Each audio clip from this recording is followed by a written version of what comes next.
Assalamualaikum warahmatullahi wabarakatuh. Hari ini kita akan membahas pertemuan 2 mata kuliah analisa dan desain perangkat lunak. Untuk pertemuan 2 ini temanya analisis dan perancangan perangkat lunak berbasis objek.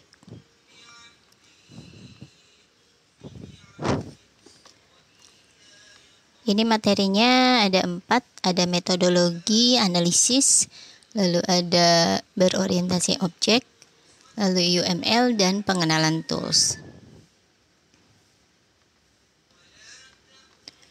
Metodologi analisis dan perancangan perangkat lunak dapat dikelompokkan berdasarkan pendekatan yang diambil pada saat melakukan aktivitas tersebut. Nanti di bawah ada. Lalu metodologi adalah kesatuan metode. Metodologi ini metode, prosedur, aturan, langkah yang digunakan untuk menyelesaikan atau mengerjakan sesuatu. Metodologi ini ada 2 untuk pendekatannya, yaitu terstruktur dan berorientasi objek. Yang kita gunakan sekarang adalah berorientasi objek. Sekarang kita bahas yang terstruktur dulu. Pendekatan terstruktur, orientasinya pada proses dan data.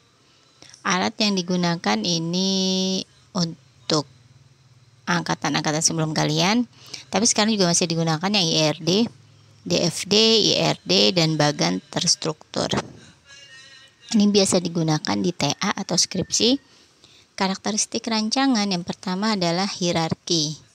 Yang kedua ada alur kendali, apakah top to bottom, apakah bottom to up to top.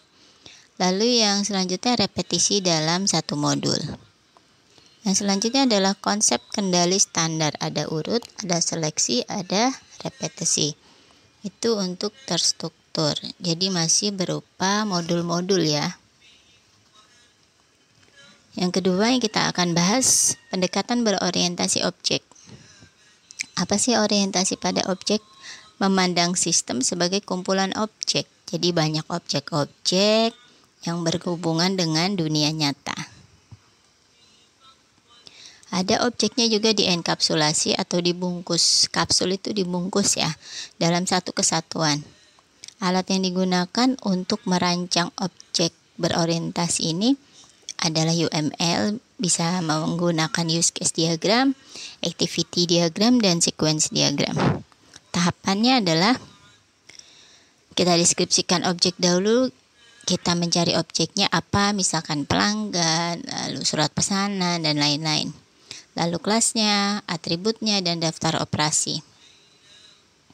Objeknya ini contoh, mohon maaf tadi salah, saya ralat.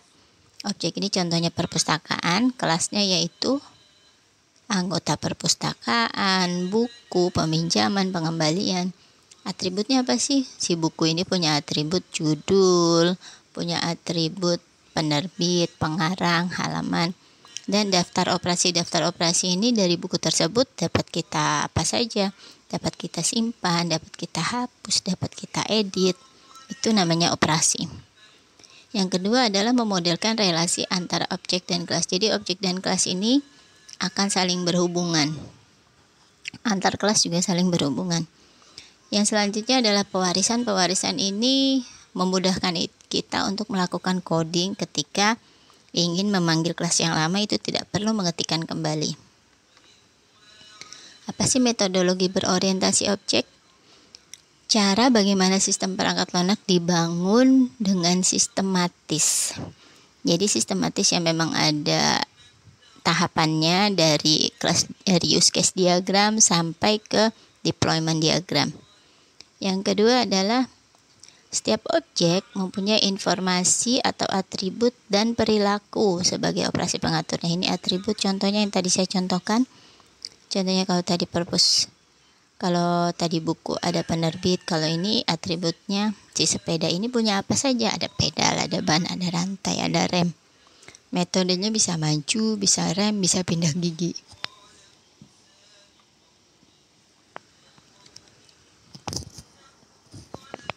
Lalu karakteristik berorientasi objek. Yang pertama enkapsulasi, pembungkusan. melindungi suatu objek dari dunia luar sehingga seseorang tidak akan mampu merusak objek yang terbungkus. Jadi kalau di pemrograman terstruktur itu kan tidak dilindungi ya, jadi bisa mengakses variabelnya kapan saja, di mana saja. Kalau ini terlindungi, oleh sebab itu diberikan hak akses private. Pewarisan inheritance. Ini adalah menurunkan sifat-sifat kalau pewarisan. Kelas yang mewarisi metode dan properti dari objek lain dinamakan kelas turunan. Jadi si turunan ini mewariskan sifat dari induknya. Tetapi si turunan ini mampu mengembangkan metode sendiri. Contoh pewarisan segitiga ini ada turunannya sama sisi dan sama kaki. Dia dapat mengakses fungsi-fungsi atau metode-metode yang ada di segitiga. Ini penerapan dalam Java, extend segitiga, extend segitiga. Nah, extend ini adalah perluasan atau berarti dia turunannya kalau ada kata-kata extend. Lalu sama kaki, sama sisi, hitung luas. Nah, ini hitung luas ini mungkin saja dia mengambil metode dari si segitiga. Keanekaragaman atau polimorfisme.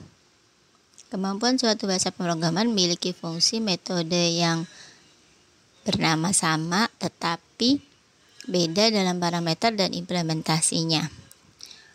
Kodenya disebut overloading. Jadi fungsinya kelas turunannya dapat menggunakan fungsi yang ada di kelas pewarisnya atau induknya, dapat mengimplementasikan, tetapi bisa jadi fungsinya berbeda. Dinamakan overriding. Kodenya berbeda. Kalau tadi overloading, kodenya fungsi sama tapi beda dalam parameter, itu overloading. Nah, ini kelas turunan implementasi kode yang berbeda. Jadi ini kodenya yang berbeda, overriding. Oh, tadi parameternya ya. Nah, ini contohnya. Nama sama tapi ada parameter. Kita lihat hitung luas. Nah, ini namanya parameter ini yang di dalam tanda kurung. Kalau ini tidak ada parameter. Kalau ada parameter berarti nilainya alas dan tinggi sudah ditentukan berapa. Kalau ada di program ini integer 8, integer 9. Kalau di sini belum ditentukan get alas, get tinggi. Nah, itu bisa diinput kembali. Apa sih UML? Kepanjangannya Unified Modeling Language. Munculnya karena ada kebutuhan pemodelan visual untuk menspesifikasikan perangkat lunak, untuk menganalisis bisnis, untuk merarsitektur perangkat lunak dan sebagainya. Maka dari itu ada di UML ini kita jadi paham mengenai database, mengenai struktur aplikasi tersebut. UML ini adalah keluarga notasi grafis yang didukung oleh meta model tunggal. Jadi dia bentuknya berupa grafik-grafik ya, membantu mendeskripsikan agar si user tidak bingung terhadap aplikasi yang kita buat. UML ini juga menyatukan dari bahasa pemodelan, sehingga UML tidak memiliki metode pemodelan. Jadi hanya bahasa yang dimiliki tapi bukan metode. Unified penyatuan, modeling language, bahasa pemodelan. Nah, ada 3 yang ditemukan. Ada yang ditemukan oleh Boch, sebutnya OOD, Rumboch, OMT, dan Jacobson, OOC. Ini beda-beda UML ya. Jadi kalau misalkan nanti di TA ada yang mengerjakan UML berbeda, itu wajar saja karena ada 3 si pakar. Nah, kalau berbeda kalian wajib tahu itu penemuan dari si Boch, Rumboch, atau Jacobson. Diagram UML ada 2, ada struktur, ada perilaku atau behavior.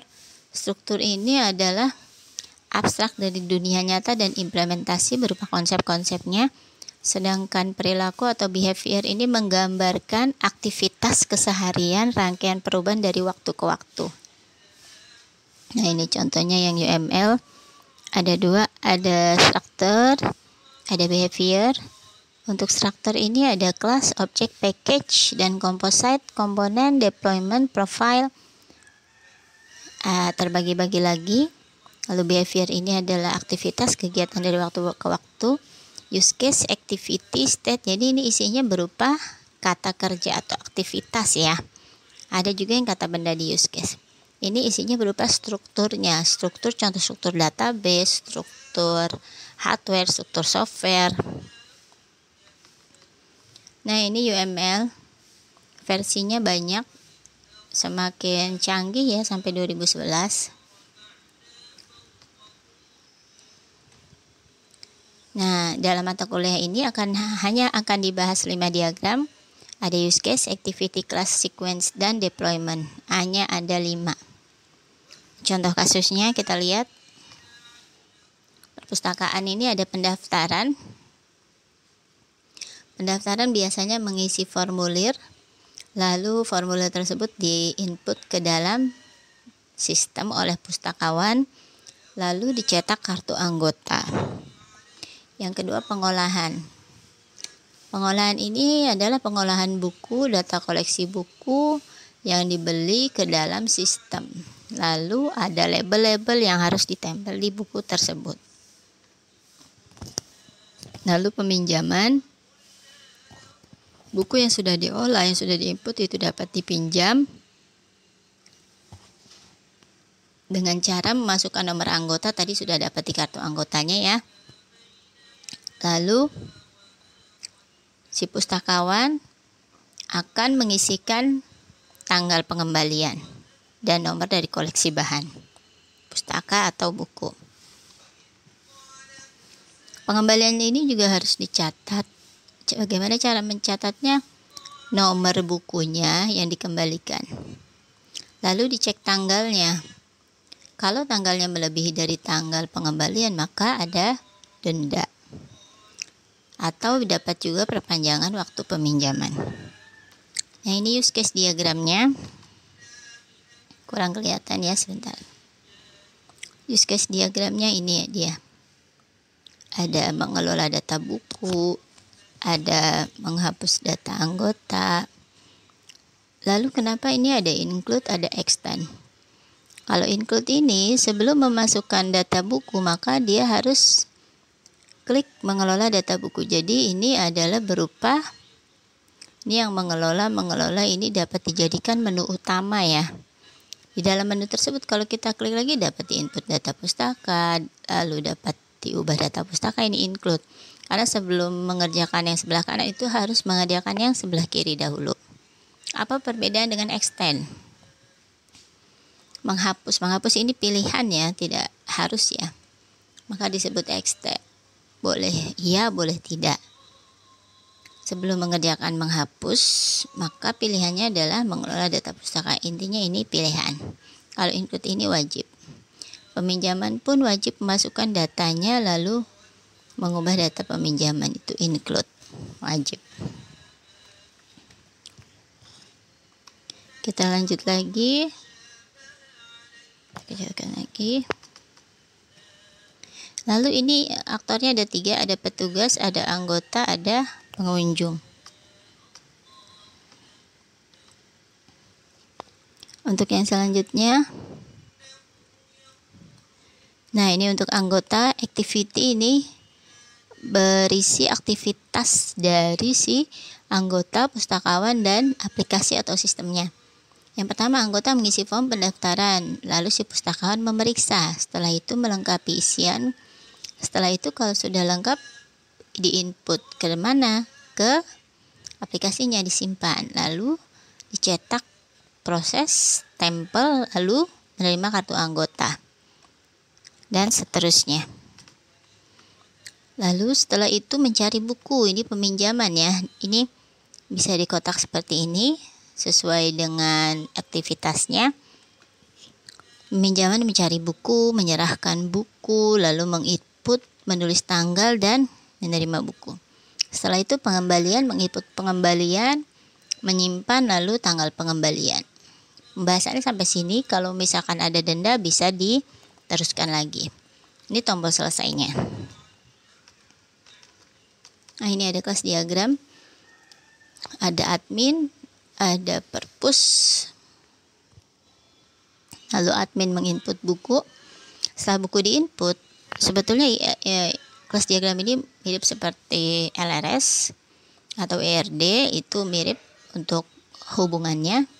+1+1 ini maksudnya boleh 1 atau lebih. Ini hanya 1, kalau plus bintang itu boleh 1 atau lebih. Setelah buku diinput baru boleh dipinjam ya. Setelah dipinjam baru akan dikembalikan. Lalu setelah pengembalian baru ada denda kalau terlambat. Lalu siapa yang meminjam? Si anggota. Nah, ini sesuai aktivitas atau sesuai dengan kejadian yang sebetulnya. Nah, si peminjaman buku ini boleh 1 atau lebih, sedangkan yang meminjam buku hanya 1 anggota 1 kartu ya. Itu cara baca untuk kardinalitas. Lanjut ke sequence. Sequence ini ada form yang berbentuk ada garis di samping itu form, lalu ada panahnya itu prosesnya, dan yang seperti ini itu membernya yang bergaris bawah itu di database, biasanya nama table-table di database. Dipilih menu utama, lalu tampilkan form. Setelah tampilkan form, diinput namanya, diinput anggotanya, klik submit. Lalu diinput ini untuk sequence pendaftarannya. Jadi sequence ini per proses, per form. Setelah diinput, diproses, set nama, dimasukkan set ini, diinput ke dalam database, nama dan alamatnya. Nama ini harus sesuai dengan nama table di database yang akan diinput. Nah, ini kita masuk ke pengenalan tools UML ya. Kalian bisa download, dicari di googling Software Enterprise Architecture versi 7.5 atau 9.0. Lalu kalian dapat mengikutinya. Tapi karena ini berbayar, jadi kalian versi trialnya saja. Setelah diinstal muncul seperti ini ya. Setelah itu toolsnya kalian bisa membuat kelas diagram. Ini diklik project browser. Setelah diklik, lalu new model from pattern, ada requirement, ada use case, ada class, terserah mau pilih yang mana kelas. Klik ini di checklist, jangan lupa use case juga di checklist karena kita akan buat use case dan kelas. Setelah itu, ini masih sama dengan yang tadi. Nah, buat project baru masih sama ya, ini caranya ya. New model from pattern. Ini new model from pattern maksudnya ini, kalian klik yang ini. Lalu kalian checklist use case dan kelas. Requirement itu maksudnya di dalam toolbox ini requirement, use case dan kelas. Setelah itu klik kanan di models. Setelah ada activity tadi diklik, nanti akan muncul seperti ini, project browser. Project browser di bawah yang tadi kita klik kanan di model, di add view, activity diagram berjalan oke. Setelah itu beri nama activity diagram berjalan. Nah, ini diklik di dynamic ya.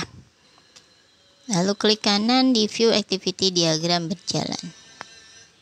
Add new diagram, pilih activity. Nah, klik kanan di sini activity. Klik kanan add new diagram.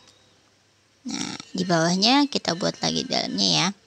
Pilih activity, nanti akan muncul seperti ini. Lalu gunakan tools activity diagram pada toolbox, lalu kita gambarkan diagram, diambil dari business process inventory sistem berjalan pada contoh studi kasus di atas. Jadi activity kita coba mirip dengan yang tadi, cara penggunaannya ini ada activity yang bulat-bulat, lalu ada inisial ini untuk awalan, final ini untuk selesai, dan partition ini jarang digunakan. Ya, sekarang sudah latihan soal pertemuan 2, silahkan bisa dilihat di video ini untuk nomor 1 atau dapat juga dilihat di menu tugas di MyBase. Ini nomor 2. lalu nomor 3, lalu nomor 4, setelah itu nomor 5. Setelah kalian mengerjakan latihan pilihan ganda, silakan kalian mengerjakan